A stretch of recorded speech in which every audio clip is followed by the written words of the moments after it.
ಇದೆ ಈ ನಿಂಬೆಹಣ್ಣು ಮೇಲೆ ರಸ ಹಾಕಿ ಉಜ್ಜಿದ್ರೆ ವಶೀಕರಣ ಹಾಕ್ತಾರೆ, ಮತ್ತೆ ಲವಂಗ ಮೇಲೆ ಹಾಕಿದ್ರೆ ವಶೀಕರಣ ಹಾಕ್ತಾರೆ, ಮತ್ತೆ ಇನ್ನೊಂದು ಮಾಡಿದ್ರೆ ವಶೀಕರಣ ಹಾಕ್ತಾರೆ, ಹಾಲಲ್ಲಿ ಜೇನುತುಪ್ಪ ಹಾಕಿ ಅದ್ರ ಮೇಲೆ ಹೆಸರು ಬರೆದ್ರೆ ವಶೀಕರಣ. ಇವೆಲ್ಲ ಸುಳ್ಳು.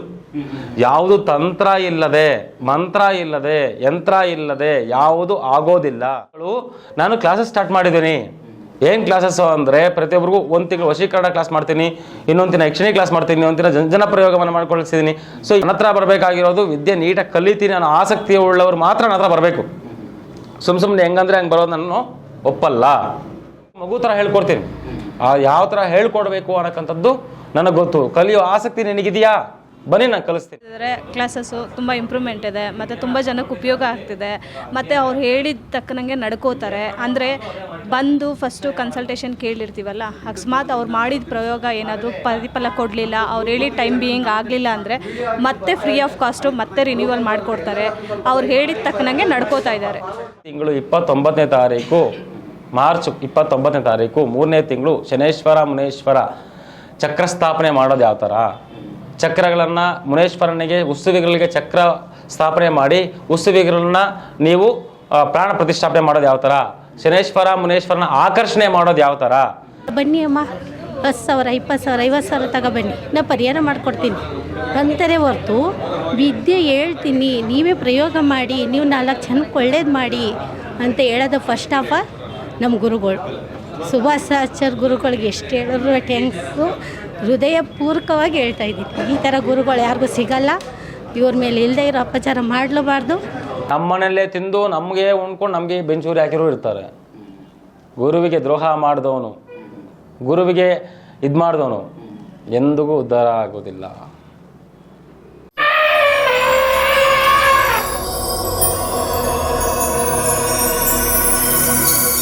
ನಮಸ್ಕಾರ. ಶ್ರೀ ಮಹಾಗಣಾಧಿಪತಯೇ ನಮಃ. ಕಾಳಿಕಾಂಬಾಯ ಚ ವಿದ್ಮಹೇ ಸ್ಮಶಾನವಾಸಾಯ ಧೀಮಹಿ ತನ್ನೋ ಕಾಳಿ ಪ್ರಚೋದಯಾತ್. ನನ್ನ ಮೊದಲನೇ ಅಭಿಪ್ರಾಯ ಏನಂದರೆ, ಅರ್ಧಂಬರ್ಧ ವಿದ್ಯೆಯನ್ನು ಕಲಿತವ್ರಿಗೆ ಪೂರ್ತಿ ವಿದ್ಯೆಯನ್ನು ಕೊಡಬೇಕು ಅನ್ನೋದೇ ನನ್ನ ಒಂದು ಅಭಿಪ್ರಾಯ ಮತ್ತು ನನ್ನ ಸಂಕಲ್ಪ. ಈ ಥರ ಇರುತ್ತೆ. ಯಾಕೆ ಅಂದರೆ ಇದರಲ್ಲಿ ಅಪಪ್ರಚಾರನೂ ಮಾಡ್ಬೋದು, ಇನ್ನೊಂದು ಮಾಡ್ಬೋದು. ಅದು ನನಗೆ ಬೇಕಾಗಿಲ್ಲ. ಸೊ ನನಗೆ ಬೇಕಾಗಿರೋದು ಒಂದೇ, ವಿದ್ಯೆಯನ್ನು ಕಲಿಸೋಕ್ಕಂಥದ್ದು. ಏನೇ ಮಾಡಿದ್ರು, ನಾನು ಹಿಂದೆ ಎಷ್ಟೇ ತುಳಿದ್ರೂ ಪರವಾಗಿಲ್ಲ, ಜನಗಳಿಗೆ ವಿದ್ಯೆ ಕಲಿಸೋದೇ ನಾವು. ಯಾಕೆ ಅಂದರೆ ಜನಗಳಿಗೆ ಮೂಢನಂಬಿಕೆ ಅನ್ನೋಕ್ಕಂಥದ್ದು ಆಗೋಗಿದೆ. ಈ ನಿಂಬೆಹಣ್ಣು ಮೇಲೆ ರಸ ಹಾಕಿ ಉಜ್ಜಿದ್ರೆ ವಶೀಕರಣ ಹಾಕ್ತಾರೆ, ಮತ್ತು ಲವಂಗ ಮೇಲೆ ಹಾಕಿದ್ರೆ ವಶೀಕರಣ ಹಾಕ್ತಾರೆ, ಮತ್ತು ಇನ್ನೊಂದು ಮಾಡಿದ್ರೆ ವಶೀಕರಣ ಹಾಕ್ತಾರೆ, ಹಾಲಲ್ಲಿ ಜೇನುತುಪ್ಪ ಹಾಕಿ ಅದ್ರ ಮೇಲೆ ಹೆಸರು ಬರೆದ್ರೆ ವಶೀಕರಣ. ಇವೆಲ್ಲ ಸುಳ್ಳು. ಯಾವುದು ತಂತ್ರ ಇಲ್ಲದೆ, ಮಂತ್ರ ಇಲ್ಲದೆ, ಯಂತ್ರ ಇಲ್ಲದೆ ಯಾವುದು ಆಗೋದಿಲ್ಲ. ಇದರಲ್ಲಿ ಏನಾಗುತ್ತೆ, ಏನೋ ಒಂದು ವಿದ್ಯೆಯನ್ನು ಕಲ್ತಿರ್ತಾರೆ. ಆ ವಿದ್ಯೆಯನ್ನು ಎಲ್ಲ ವಿದ್ಯೆಗಳಿಗೂ ಒಂದೇ, ವಶೀಕರಣ ಅಂದಾಗ ಕೂಡ ಒಂದೇ ವಿದ್ಯೆ, ಇನ್ನೊಂದು ಅಂದಾಗ ಒಂದೇ ವಿದ್ಯೆ. ಯಾಕೆ ಈ ಥರ ನಡೀತದೆ? ಒಂದೊಂದು ವಿದ್ಯೆ, ಒಂದೊಂದು ಸಮಸ್ಯೆಗೆ ಒಂದೊಂದು ಥರ ವಿದ್ಯೆ ಇದೆ. ಎಲ್ಲ ಒಂದೇ ಆಗೋದಿಲ್ಲ. ಈಗ ಯಾವ ಥರ ಅಂದರೆ, ದೇವ್ರ ನಮಸ್ಕಾರ ಮಾಡ್ತೀವಿ, ದೇವ್ರಿಗೆ ಹೋಗ್ತೀವಿ, ದೇವ್ರ ಅಭಿಷೇಕವನ್ನು ಮಾಡ್ತೀವಿ ಅಲ್ವಾ? ಎಲ್ಲದಕ್ಕೂ ದೇವ್ರಿಗೆ ಅಭಿಷೇಕ ಮಾಡ್ಕೊಂಡು ಕೊಡ್ತೀವಿ. ಯಾಕೆ ನವಗ್ರಹ ಶಾಂತಿ ಮಾಡ್ತೀವಿ? ಯಾಕೆ ಗಣಪತಿ ಹೋಮವನ್ನು ಮಾಡ್ತೀವಿ? ಯಾಕೆ ಮತ್ತೆ ಗಣಪತಿ ಹೋಮವನ್ನು ಮಾಡ್ತೀವಿ? ಮತ್ತು ಸುದರ್ಶನ ಹೋಮವನ್ನು ಯಾಕೆ ಮಾಡ್ತೀವಿ? ಎಲ್ಲದಕ್ಕೂ ಅಭಿಷೇಕನೇ ಮಾಡಿಬಿಡ್ಬೋದಲ್ವಾ? ಯಾಕೆ ಒಂದೊಂದು ರಿಲೇಟಿವ್ಗೆ ಒಂದೊಂದು ನಾವು ಮಾಡ್ತೀವಿ? ಸೊ ಒಂದೊಂದು ಸಮಸ್ಯೆಗೆ ಒಂದೊಂದು ತಂತ್ರ ಇರುತ್ತೆ. ಎಲ್ಲ ಮಿಕ್ಸ್ ಮಾಡಿ ಒಂದೇ ತಂತ್ರದಲ್ಲಿ ಆಗೋದಿಲ್ಲ. ಅದಕ್ಕೆ ನಾನು ಪ್ರತಿ ತಿಂಗಳು ಒಂದೇ, ಒಬ್ಬೊಬ್ಬರಿಗೆ ಅರ್ಥ ಆಯ್ತಾ, ಪ್ರತಿ ತಿಂಗಳು ನಾನು ಕ್ಲಾಸಸ್ ಸ್ಟಾರ್ಟ್ ಮಾಡಿದ್ದೀನಿ. ಏನು ಕ್ಲಾಸಸ್ಸು ಅಂದರೆ ಪ್ರತಿಯೊಬ್ಬರಿಗೂ ಒಂದು ತಿಂಗಳು ವಶೀಕರಣ ಕ್ಲಾಸ್ ಮಾಡ್ತೀನಿ, ಇನ್ನೊಂದು ದಿನ ಯಕ್ಷಿಣಿ ಕ್ಲಾಸ್ ಮಾಡ್ತೀನಿ, ಇನ್ನೊಂದು ದಿನ ಜನ ಪ್ರಯೋಗವನ್ನು ಮಾಡ್ಕೊಳ್ಸಿದ್ದೀನಿ. ಸೊ ಇದರಲ್ಲಿ ಅರ್ಧಂಬರ್ಧ ನನ್ನ ಹತ್ರ ಬಂದರೂ ಕೂಡ ಟೆಸ್ಟ್ ಮಾಡೋಕ್ಕೆ ಎಷ್ಟೋ ಜನ ಬಂದಿದ್ದಾರೆ, ಎಷ್ಟೋ ಜನ ಆಗಿದೆ, ಅವ್ರು ಕಲ್ತಿಲ್ಲ. ನನ್ನ ಹತ್ರ ಬರಬೇಕಾಗಿರೋದು ವಿದ್ಯೆ ನೀಟಾಗಿ ಕಲಿತೀನಿ ಅನ್ನೋ ಆಸಕ್ತಿ ಉಳ್ಳವರು ಮಾತ್ರ ನನ್ನ ಹತ್ರ ಬರಬೇಕು. ಸುಮ್ಮನೆ ಹೆಂಗಂದ್ರೆ ಹಂಗೆ ಬರೋದು ನಾನು ಒಪ್ಪಲ್ಲ. ಇದು ಅರ್ಧಂಬರ್ಧ ವಿದ್ಯೆ ಕಲಿತವ್ರಿಗೆ ನಾನು ಸಂಪೂರ್ಣ ವಿದ್ಯಾದಾನ ಮಾಡಬೇಕು ಅಂತ ಬಂದಿದ್ದೀನಿ. ಸೊ ಇದ್ರ ಮೇಲೆ ಅವರು ಬೆನಿಫಿಟು ಏನೇ ಇರ್ಬೋದು, ಅವರಿಗೆ ಕಲಿಯೋದ್ರಿಂದ ಅವ್ರಿಗೆ ಒಳ್ಳೇದಾಗೋದು, ನನಗಿಂದ ಒಳ್ಳೇದಾಗೋದಿಲ್ಲ. ಖಂಡಿತ ನಾನು ಇದನ್ನೇ ಪ್ರಯತ್ನ ಮಾಡ್ತಾಯಿದ್ದೀನಿ. ನಾನು ಸೋಮವಾರ, ಮಂಗಳವಾರ, ಬುಧವಾರ ಕನ್ಸಲ್ಟೇಷನ್ನು ಮಾಡ್ತಾಯಿದ್ದೀನಿ. ಶುಕ್ರವಾರ, ಶನಿವಾರ, ಭಾನುವಾರ VIP ಕನ್ಸಲ್ಟೇಷನು ಮಾಡ್ತಾಯಿದ್ದೀನಿ. ಸೊ ನನಗಿದು ಡ್ರೀಮ್ ಅಲ್ಲ. ಸೊ ಜನಗಳಿಗೆ ಏನು ನ್ಯಾಯ ಕೊಡಬೇಕು ಅದು ನಾನು ಕೊಡ್ತಾ ಇದ್ದೀನಿ. ಇದಕ್ಕಿಂತ ನನ್ನ ಒಂದು ಡ್ರೀಮ್ ಅನ್ನೋಕ್ಕಂಥದ್ದು, ನನ್ನ ಒಂದು ಆಸೆ ಅನ್ನೋಕ್ಕಂಥದ್ದು ಜನಗಳಿಗೆ ವಿದ್ಯೆಯನ್ನು ಕೊಡೋಕ್ಕಂಥದ್ದು, ವಿದ್ಯೆಯನ್ನು ಹಂಚಕ್ಕಂಥದ್ದು. ಇದು ನನ್ನ ಮೊದಲ ಗುರಿ. ತಂತ್ರ ಮಂತ್ರ ಯಂತ್ರ ಅನ್ನೋಕ್ಕಂಥದ್ದು ನಾನಾಗಲೇ ಹೇಳಿದೆ, ಸುಮ್ಮನೆ ಅರ್ಧಂಬರ್ಧ ವಿದ್ಯೆಗಳನ್ನು ಕಲಿತು ಅರ್ಧಂಬರ್ಧ ಇದು ಮಾಡಿ ಜನಗಳಿಗೆ ದೃಷ್ಟಿಯನ್ನು ತೆಗೆಯೋದು ಮಾಡೋದು. ಸೊ ಅದು ದೃಷ್ಟಿ ತೆಗೆಯೋದು ಕೂಡ ಒಂದು ರೂಲ್ಸ್ ಇರುತ್ತೆ, ಒಂದು ಪಾಠ ಇರುತ್ತೆ. ಸೊ ಪ್ರತಿ ತಿಂಗಳು ನಾವು ಒಂದೇ ರೀತಿ ಪಾಠವನ್ನು ಮಾಡ್ತಾ ಇಲ್ಲ, ಡಿಫ್ರೆಂಟ್ ಪಾಠಗಳನ್ನ ಮಾಡ್ತಾ ಇದ್ದೀವಿ. ಆಸಕ್ತಿ ಇದ್ದವ್ರು ಕಲಿಬೋದು, ಅರ್ಥ ಆಯ್ತಾ? ಈಗ ಮನೇಲಿ ಎಲ್ಲೋ ಕೂತ್ಕೊಂಡಿರ್ತಾರೆ, ಆಯಿತಾ? ಸೊ ನಾನು ಈ ಆಸಕ್ತಿ ಇದ್ದವನು ಅದನ್ನು ಉಪಯೋಗ ಮಾಡ್ಕೊಳ್ಬೇಕು, ವಿದ್ಯಾನ ಕಲಿತು. ಗುರುಗಳು ಕಲಿಸಿದ್ದಾರೆ ಮನೇಲಿ ಕೂತ್ಕೊಂಡಿದ್ರೆ ಆಗಲ್ಲ ಅಂದ್ರೆ ಆಗಲ್ಲ, ನೀನು ಪ್ರಯತ್ನ ಪಡಬೇಕು ಅಲ್ವಾ? ಈಗ 1ನೇ ಕ್ಲಾಸ್ ಮಗು ಪಾಠ ಹೇಳ್ಕೊಟ್ಮೇಲೆ ಅವ್ನು ಎಕ್ಸಾಮ್ ಬರೆದ್ಮೇಲೆ ತಾನೇ ಪಾಸ್ ಅಂತ ಆಗೋದು. ಸುಮ್ಮನೆ ಮನೇಲಿ ಕೂತ್ಕೊಂಡಿದ್ರೆ ಅಂದ್ಕೊಂಡಿದ್ರೆ ಪಾಸ್ ಆಗಲ್ಲ ಅಲ್ವಾ? ಸೊ ಇದರಲ್ಲಿ ಗುರುಗಳು ಹೇಳ್ಕೊಟ್ಟಿದ್ದಂಗೆ ನೀವು ಪಾಲನೆಯನ್ನು ಮಾಡಿದ್ರೆ ಖಂಡಿತ ಅದು ವರ್ಕೌಟ್ ಆಗುತ್ತೆ ನಿಮಗೆ. ಆ ವರ್ಕೌಟ್ ಆಗಿಲ್ಲ ಅಂದಾಗ ನೀವು ಸುಮ್ಮನೆ ಕೂತ್ಕೊಂಡು ನಾನು ಹೇಳ್ಕೊಟ್ಟು ಪ್ರಯೋಜನ ಇಲ್ಲ. ಆವಾಗ ಏನಾಗ್ತಾರೆ, ಅಪ್ರಚಾರ ಮಾಡ್ತಾರೆ, ಅಲ್ಲಿ ಸರಿ ಇಲ್ಲ ಅಂತ. ನೀನು ವರ್ಕೌಟೇ ಮಾಡಿಲ್ಲ ಅಂದಾಗ ಹೆಂಗಾಗತ್ತೆ? ಅದು ಇಂಪಾರ್ಟೆಂಟ್. ನಾನು ಹೇಳೋದು ವಾಮಾಚಾರ ಪರಿಣಾಮ ಬೀರುತ್ತಂತೀರಾ? ಖಂಡಿತ ಬೀಳುತ್ತೆ. ಅದನ್ನು ಹೇಳಿದೆ, ಸರಿಯಾಗಿ ವಿದ್ಯಾನ ಕಲ್ತಿರೋರು, ಸರಿಯಾಗಿ ವಿದ್ಯಾನ ಮಾಡೋರು, ಸರಿಯಾಗಿ ವಾಮಾಚಾರವನ್ನು ಆಪೋಸನ ಪಟ್ಟಿರೋರು, ಮತ್ತು ಅದರ ತಂತ್ರಕ್ಕೆ ಸಂಬಂಧಪಟ್ಟಂಗೆ ಅವರು ದೀಕ್ಷೆಯನ್ನು ಪಡೆದಿರೋರು, ಮತ್ತು ತಂತ್ರದಲ್ಲೇ ಅವ್ರಿಗೆ ಒಂದು ಸ್ಥೀಮಿತ ಒಂದು ಹೆಸರಿದ್ದವರು ಖಂಡಿತವಾಗ್ಲೂ ಮಾಡಿದ್ರೆ ಎಫೆಕ್ಟ್. ನಿಂಬೆಹಣ್ಣು ಇಟ್ಕೊಂಡವ್ರ ಮೇಲೆ ಹಾಕಿದ್ರೂ ಕೂಡ ಎಫೆಕ್ಟ್ ಆಗುತ್ತೆ. ಖಂಡಿತ ಮಾಡ್ಬೋದು. ನೋಡಿ, ಕೆಟ್ಟದಿರುತ್ತೆ, ಒಳ್ಳೇದು ಅಲ್ಲೇ ಇರುತ್ತೆ. ನಾನು ಆದಷ್ಟು ಒಳ್ಳೇದಕ್ಕೆ ಉಪಯೋಗಿಸ್ತೀನಿ. ರಿಮೂವ್ ಮಾಡೋದೇ ನನ್ನ ಕೆಲಸ. ಮಾಡ್ತೀನಿ ಅಂದರೆ ರೇರ್ ನಾನು ಮಾಡ್ತೀನಿ ಅಷ್ಟೇ, ಬಟ್ ರಿಮೂವ್ ಮಾಡೋದೇ ನನ್ನ ಕೆಲಸ ಆಗಿರುತ್ತೆ. ಅದಕ್ಕೋಸ್ಕರ ಈ ತಿಂಗಳು ಕೂಡ ನಾವು ಒಂದು ಕ್ಲಾಸನ್ನು ಏರ್ಪಾಡು ಮಾಡಿದ್ದೀವಿ. ಅತಿ ಚೆನ್ನಾಗಿರಕ್ಕಂಥದ್ದು, ಅತಿ ಜನಗಳಿಗೆ ರೀಚ್ ಆಗಕ್ಕಂಥದ್ದು, ಜನಗಳಿಗೆ ಅನುಕೂಲವಾಗಕ್ಕಂಥದ್ದು ನಾವು ಮಾಡಿದ್ದೀವಿ. ಅಂದರೆ ಕಲಿತವ್ರಿಗೆ ಉಪಯೋಗ ಆಗುತ್ತೆ ಅಂತ ಹೇಳ್ತೀರ? ಖಂಡಿತ ಕಲಿತವ್ರಿಗೆ ಉಪಯೋಗ ಆಗುತ್ತೆ. ಅದೇ ಈ ಕ್ಲಾಸ್ ಅನ್ನಕ್ಕಂಥದ್ದು ಮಾರ್ಚ್ 29ನೇ ತಾರೀಕು ಮುನೇಶ್ವರ ಮತ್ತು ಶನೇಶ್ವರ ಅನ್ನೋ ಒಂದು ಕ್ಲಾಸಸ್ನ ತೊಗೊಂಬಂದಿದ್ದೀವಿ. ಎಷ್ಟು ಪರಿಣಾಮಕರವಾಗಿ ನೀವು ಅಂದ್ರೆ ಆ ಸಾಧನೆಯನ್ನು ಹೇಳ್ಕೊಡ್ತೀರಾ? ಖಂಡಿತವಾಗಿ. ಚಿಕ್ಕ ಮಗು ಒಂದು ತಂದೆಗೆ ಹೆಂಗೆ ಹೇಳ್ಕೊಡ್ತಾನೋ, ತನ್ನ ಟೀಚರ್ ಹೆಂಗೆ ಹೇಳ್ಕೊಡ್ತಾನೋ, ಒಂದಲ್ಲ 50 ಸತಿ ಹೇಳ್ಕೊಡ್ತೀವಿ. ಅರ್ಥ ಆಗೋ ಥರ ಹೇಳ್ಕೊಡ್ತೀವಿ. ಅರ್ಥ ಮಾಡಿಕೊಂಡು ನೀವು ಪ್ರಯೋಗವನ್ನು ಮಾಡಬೇಕು ಅನ್ನೋದು ನಮ್ಮ ಕರ್ತವ್ಯ. ಹೇಳ್ಕೊಡೋ ಜವಾಬ್ದಾರಿ ನಾನು ಚಿಕ್ಕ ಮಗು ಥರ ಹೇಳ್ಕೊಡ್ತೀನಿ. ಯಾವ ಥರ ಹೇಳ್ಕೊಡ್ಬೇಕು ಅನ್ನೋಕ್ಕಂಥದ್ದು ನನಗೆ ಗೊತ್ತು. ಕಲಿಯೋ ಆಸಕ್ತಿ ನಿನಗಿದೆಯಾ? ಬನ್ನಿ, ನಾನು ಕಲಿಸ್ತೀನಿ. ಅಂದ್ರೆ ಈಗ ಕಲ್ತು ಹೋದ ವಿದ್ಯಾರ್ಥಿ ತನ್ನ ಕುಟುಂಬವನ್ನು ಸೇಫ್ ಆಗಿ ನೋಡ್ಕೋಬಹುದು? ಖಂಡಿತ 100% ಸೇಫ್ ಆಗಿ ನೋಡ್ಕೊಳ್ಬೋದು. ತನ್ನ ಶತ್ರುಗಳಿಂದ ಪಾರ ಆಗ್ಬೋದು, ಎಲ್ಲ ಥರನೂ ಆಗುತ್ತೆ. ಇಲ್ಲಿ ಬಂದಂಥವ್ರಿಗೆ ಯಾವುದೇ ಥರ ಮೋಸ ಆಗಲ್ಲ ಅಂತ ಹೇಳ್ತಾರೆ? ಖಂಡಿತ. ಈಗ ನಾನು ಏನು ಮಾಡ್ತಿದ್ದೀನಿ, ಈಗ ಒಂದು ಪ್ರಯೋಗವನ್ನು ಮಾಡ್ತೀನಿ, ಗುರುಗಳೇ ನಂಗೆ ಆಗಿಲ್ಲ ಅಂತ ಹೇಳ್ತಾರೆ ಕೆಲವು. ನಾನು ಬಿಡಲ್ಲ, ನನ್ನ ವಿದ್ಯೆ ನಾನು ಟೆಸ್ಟ್ ಮಾಡೋಣ ಬಿಡಲ್ಲ. ಬನ್ನಿ, ಅದಕ್ಕೇನಿದೆ ಮತ್ತೆ ನೋಡೋಣ, ಮತ್ತೆ ಮಾಡೋಣ ಬನ್ನಿ ಅಂತ ಅವ್ರಿಗೆ ಸಕ್ಸಸ್ ಆಗೋವರೆಗೂ ನಾನು ಬಿಡೋದಿಲ್ಲ. ಇದು ಒಂದರಲ್ಲಿ ಆಗಿಲ್ವಾ, ಇನ್ನೊಂದು ಪ್ರಯೋಗ ತೋರಿಸ್ತೀನಿ, ನಾನೇ ಕುತ್ಕೊಂಡು ಮಾಡ್ತೀನಿ. ಈ ಥರ ಇರುತ್ತೆ ನಂದು. ಬಟ್ ಒಂದು ಸತಿ ನಂಬಿಕೆ ಇಟ್ಟ ಮೇಲೆ ಆ ನಂಬಿಕೆ ನೋಡಿಸ್ಕೊಳ್ಳೋರು ನಾನು ಬಿಡೋದಿಲ್ಲ. ಈ ಥರ ಇರುತ್ತೆ ನಂದು. ಪ್ರತಿಯೊಂದು ಕೂಡ ಪ್ರಾಕ್ಟಿಕಲ್ ಆಗಿರುತ್ತೆ. ಖಂಡಿತ ಪ್ರಾಕ್ಟಿಕಲ್ ಆಗಿ ತೋರಿಸ್ತೀವಿ. ಅವ್ರು ಪ್ರಾಕ್ಟಿಕಲ್ ವಾಮಾಚಾರ ಆಗಿದೆಯಾ ಇಲ್ವಾ ಅಂತ ನಿನಗೆ ಗೊತ್ತಾಗಬೇಕು, ಆಗಿದೆಯಾ ಇಲ್ವಾ ಅಂತ ಅದನ್ನೇ ತೋರಿಸ್ತೀವಿ. ಪ್ರಾಕ್ಟಿಕಲ್ ಕ್ಲಾಸಸ್ ಹೇಗೆ ನಡೆಯುತ್ತೆ ಅದ್ರ ಬಗ್ಗೆ ಖಂಡಿತ ಅವ್ರಿಗೆ ಯಾವ ಥರ ಈ ನನಗೆ ವಾಮಾಚಾರ ಆಗಿದೆಯಾ ಇಲ್ವಾ ಅಂತ ಅವ್ರಿಗೆ ಗೊತ್ತಾಗತ್ತೆ, ನನಗಲ್ಲ, ಅವ್ರಿಗೆ ಗೊತ್ತಾಗತ್ತೆ. ಆಯಿತಾ? ನಾವು ತೋರಿಸ್ತೀವಿ, ಅದ್ರ ಪ್ರಕಾರ ತೋರಿಸ್ತೀವಿ. ಎಷ್ಟು ಜಾಸ್ತಿ ಟೈಮ್ ಮಾಡಿದಾರ, ಕಮ್ಮಿ ಟೈಮ್ ಮಾಡಿದಾರ, 1 ಟೈಮ್ ಮಾಡಿದ್ರೆ ಏನಾಗುತ್ತೆ, 2 ಟೈಮ್ಗೆ ಮಾಡಿದ್ರೆ ಏನಾಗುತ್ತೆ, ಇವರು ಭೂಮಿ ಮೇಲೆ ಮಾಡಿದಾರ, ಆಸ್ತಿ ಮೇಲೆ ಮಾಡಿದಾರ, ರಾಜಕೀಯ ಪರಂಗ ಮಾಡಿದಾರ, ಎಲ್ಲ ಥರನೂ ತೋರಿಸ್ತೀವಿ. ಸೊ ಅದು ಇದ್ದೇ ಇರುತ್ತೆ. ನಾನು ತುಂಬ ಅಟ್ರಾಕ್ಟ್ ಆಗೋದು ಕ್ಲಾಸಸ್ ಬಗ್ಗೆನೇ ನಾನು ಮಾತಾಡಬೇಕು ತುಂಬ ಇಷ್ಟಪಡ್ತೀನಿ. ಈಗ ಥಿಯರಿ ಮತ್ತು ಪ್ರಾಕ್ಟಿಕಲ್ ಎರಡೂ ಇರುತ್ತೆ. ಹೌದು. ಸೊ ಥಿಯರಿ ಪ್ರಾಕ್ಟಿಕಲ್ ಎರಡೂ ಸಮವಾಗಿರುತ್ತೆ. ಪಾಠ ಆದ ನಂತರ ಪ್ರಾಕ್ಟಿಕಲ್ ತೋರಿಸ್ತೀನಿ. ಯಾಕಂದರೆ ಪಾಠ ಮಾಡಿದ್ಮೇಲೆ ಬೋರ್ಡ್ ಮೇಲೆ ಗೇಜ್ಬಿಟ್ಟ ಹೊಟ್ಟೋದ ಕೆಲವ್ರಿಗೆ ಅರ್ಥ ಆಗಲ್ಲ ಪಾಪ. ಯಾಕಂದರೆ ವಿದ್ಯೆ 1ನೇ ಕ್ಲಾಸ್ 2ನೇ ಕ್ಲಾಸ್ ಪಾಸ್ ಮಾಡೋರು ಇರ್ತಾರೆ, ಪಾಪ 10ನೇ ಕ್ಲಾಸ್ ಪಾಸ್ ಮಾಡೋರು ಇರ್ತಾರೆ. ಇಲ್ಲಿ ಏನು ವಿದ್ಯೆ ಬಂದಿಲ್ಲ ಅಂದಾಗ ಕೂಡ ಪ್ರಯೋಗವನ್ನು ನೋಡಿದಾಗ ಇದನ್ನು ನಾನು ಈಸಿಯಾಗಿ ಮಾಡ್ಬೋದು ಅಂತ ಅವ್ರಿಗೆ ಅನಿಸ್ಬಿಡುತ್ತೆ. ಅದೇ ರೀತಿ ಈ ತಿಂಗಳು 29ನೇ ತಾರೀಕು ಮಾರ್ಚ್ 29ನೇ ತಾರೀಕು 3ನೇ ತಿಂಗಳು ಶನೇಶ್ವರ ಮುನೇಶ್ವರ ಚಕ್ರ ಸ್ಥಾಪನೆ ಮಾಡೋದು ಯಾವ ಥರ, ಚಕ್ರಗಳನ್ನು ಮುನೇಶ್ವರನಿಗೆ ಉತ್ಸವಿಗಳಿಗೆ ಚಕ್ರ ಸ್ಥಾಪನೆ ಮಾಡಿ ಉತ್ಸವಿಗಳನ್ನ ನೀವು ಪ್ರಾಣ ಪ್ರತಿಷ್ಠಾಪನೆ ಮಾಡೋದು ಯಾವ ಥರ, ಶನೇಶ್ವರ ಮುನೇಶ್ವರನ ಆಕರ್ಷಣೆ ಮಾಡೋದು ಯಾವ ಥರ, ಮತ್ತು ದೇವಾಲಯ ದಿಗ್ಬಂಧನ ಮಾಡೋದು ಯಾವ ಥರ, ತೆಗೆಯೋದು ಯಾವ ಥರ, ದೇವರಿಗೆ ದಿಗ್ಬಂಧನ ಮಾಡೋಕ್ಕಾಗಲ್ಲ, ದೇವಾಲಯ ಆವರಣಕ್ಕೆ ದಿಗ್ಬಂಧನ ಮಾಡಬಹುದು. ಜನಗಳು ಬರ್ದಿರೋದಕ್ಕಂಥದ್ದು ಮಾಡೋಕ್ಕಂಥದ್ದು ಈ ಥರ ಎಲ್ಲ ತುಂಬ ಇರುತ್ತೆ. ಸೊ ಅದಕ್ಕೆ ಇದನ್ನು ಶನೇಶ್ವರ ಮುನೇಶ್ವರ ಒಂದು ಈ ಶಿಬಿರವನ್ನು ನಾವು 29ನೇ ತಾರೀಕು ಆಯಿತಾ, ಮಾರ್ಚ್ 29ನೇ ತಾರೀಕು ಶ್ರೀರಂಗಪಟ್ಟಣದಲ್ಲಿ ನಡೆಯುತ್ತದೆ. ಮಾರ್ಚ್ 29ನೇ ತಾರೀಕಿಗೆ. ಹೌದು. ಓಕೆ ಗುರುಗಳೇ, ಇಲ್ಲಿ ಕಲಿತಂತ ವಿದ್ಯಾರ್ಥಿಗಳು ಸುಮಾರು ಜನ ಇದ್ದಾರೆ, ನಾವು ನೋಡಿದ್ವಿ ಮತ್ತೆ ಕೇಳ್ಪಟ್ಟಿದ್ವಿ, ಬಂದ ಮೇಲೆ ವಿಚಾರಿಸಿದ್ವಿ. ಅವ್ರು ಹೇಳ್ತಾರೆ, ನಮ್ಗೆ ನಾವು ಕೇಳಿದಾಗ ಹೇಳ್ತಾ ಇದ್ರು, ಇಲ್ಲ ನಿಮ್ಗೆ 100% ನಮ್ಗೆ ಕಲಿಸಿದ್ದಾರೆ, ನಾವು ಶ್ರದ್ಧೆಯಿಂದ ಮಾಡ್ಬೇಕು ಅಂತ ಹೇಳ್ತಾರೆ. ಇನ್ನೊಂದು ನಾನು ಅಂದ್ರೆ ಆ ವಿದ್ಯಾರ್ಥಿಗಳಿಗೆ ಸ್ವಲ್ಪ ಇನ್ನೂ ಹೇಳೋದ್ರಲ್ಲಿ ಏನ್ ಹೇಳ್ತೀರಾ ಅಂತ, ಈಗ ಅವ್ರಿಗೆ ಅವ್ರ ಕಾನ್ಸಂಟ್ರೇಷನ್ ಇರ್ಬೋದು, ಅವ್ರು ಇಲ್ಲಿ ಮಾಡುವಂತ ವರ್ಕ್ ಇರ್ಬೋದು, ಅದು ಯಾವ ರೀತಿ ಮಾಡ್ಬೇಕು ಅವರು ಅಂತ? ಖಂಡಿತ ಶ್ರದ್ಧಾ ಭಕ್ತಿಯಿಂದ ಮಾಡಬೇಕು. ಈಗ ನಾನು ಹೇಳ್ತಾ ಇರೋದು, ವಾರಕ್ಕೆ ಒಂದ್ಸತಿ ಕ್ಲಾಸ್ ಹೇಳ್ಕೊಡ್ತಾ ಇದೀವಿ ನಮ್ಮ ಸ್ಟೂಡೆಂಟ್, ನಮ್ಮ ಒಳಗಡೆ ಸ್ಟೂಡೆಂಟ್. ವಾರದಲ್ಲಿ 1-2-3 ದಿನ ಫ್ರೀ ಇರ್ತಾರೆ ಅವರು, ನೈಟಲ್ಲಿ ನಾವೇನೇ ಪ್ರಯೋಗ ಮಾಡಿದ್ರೆ ನೀವು ನೈಟಲ್ಲಿ ಪ್ರಯೋಗ ಮಾಡೋದು. ಒಂದು ವಾರದಲ್ಲಿ 1-2 ದಿನ ಅದು ಪ್ರಯೋಗ ಮಾಡಿದ್ರೆ ಬಂತು ಅಲ್ವಾ, ಅಷ್ಟೇ ನಾನು ಹೇಳ್ಕೊಡ್ತಾ ಇರೋದು. ಈಸಿ ಮೆಥಡಲ್ಲಿ ಹೇಳ್ಕೊಡ್ತಾ ಇದ್ದೀನಿ, ಅರ್ಥ ಆಗೋ ಥರ ಈಸಿ ಮೆಥಡಲ್ಲಿ ನಾನು ಹೇಳ್ಕೊಡ್ತಾ ಇದ್ದೀನಿ. ಗುರುಗಳಿಗೆ ಇನ್ನೊಂದು, ಸುಮಾರು ಜನ ಕರ್ನಾಟಕ ಅದೇ ಅಂತ ನಮ್ಮ ಆಡಿಯನ್ಸ್ ಇರೋದ್ರಿಂದ, ಅವರ ಟಿವಿ ಆಡಿಯನ್ಸ್ ಇರೋದ್ರಿಂದ, ಸೊ ಯಾವುದೋ ಒಂದು ಮೂಲೆಯಿಂದ ಬರ್ತಿರ್ತಾರೆ. ಸೊ ಇಲ್ಲಿ ಬರೋಕ್ಕೆ ಅವ್ರಿಗೆ ಸ್ಟೇ ಯಾವ ಥರ ಇರುತ್ತೆ, ಎಷ್ಟು ದಿನ ಕ್ಲಾಸಸ್, ಸ್ವಲ್ಪ ಪ್ರೊಸೆಸ್ ಹೇಳ್ತೀರಾ? ಇದು ಒಂದು ಪ್ರತಿ ತಿಂಗಳು ಕ್ಲಾಸಸ್ ಇರುತ್ತೆ, ಪ್ರತಿ ತಿಂಗಳು ಇರುತ್ತೆ. ಪ್ರತಿ ತಿಂಗಳು ನಾವು ಯಾವ ಡೇಟ್ಗೆ ಅನೌನ್ಸ್ಮೆಂಟ್ ಮಾಡ್ತಾ ಇರ್ತೀವಿ. ಈಗ ನಿಮ್ಮ ಅವರ ಟಿವಿಯಿಂದ ಅನೌನ್ಸ್ಮೆಂಟ್ ಮಾಡ್ತಾ ಇರ್ತೀವಿ, ಕೆಲವೊಂದು ಇದರಿಂದ ಅನೌನ್ಸ್ಮೆಂಟ್ ಮಾಡ್ತಾ ಇರ್ತೀವಿ, ಪಾಂಪ್ಲೆಟಿಂದ ಅನೌನ್ಸ್ಮೆಂಟ್ ಮಾಡ್ತೀವಿ.